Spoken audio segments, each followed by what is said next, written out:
दुनिया भर विच नवीं टैक्नोलॉजी जिथे लुकाई दियां जिंदगियां विच आसानियां लैके आई है, उत्थे ही इस टैक्नोलॉजी नूं जराइम पेशा लोग इस्तेमाल करके लोकां नूं उन्हां दी जमा पूंजी तो भी महरूम कर रहे हैं। ATM मशीन राही जिथे नकद कैश जेब विच रखण तो जान छुट्टी सी, उत्थे ही ATM कार्ड दा डाटा हैक करके अकाउंट विचों पैसे कड्ढण दे वाकियात भी मंजरे आम ते आ चुके ने।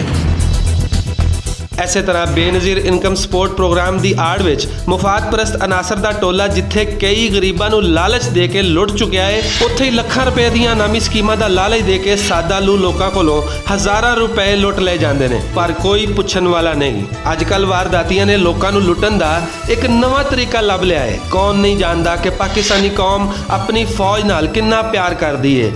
ऐसे ही प्यार का नाम इस्तेमाल करके चोरां दे गिरोह आम शहरियां नूं फोन करके अपना ताल्लुक अफवाजे पाकिस्तान नाल जाहिर करते हैं तो फिर तुहाडे अकाउंट के मुतल्लक सारी अहम मालूमात ले लेंदे ने, जिहड़ी सिर्फ तुहानू पता होना चाहिए। लिहाजा चोरां दे इस गिरोह तो बचो ते अपने बैंक अकाउंट या शनाख्त के मुतल्लक किसी नूं भी कोई मालूमात ना दिओ, फिर ना कहना दस्सिया नहीं सी।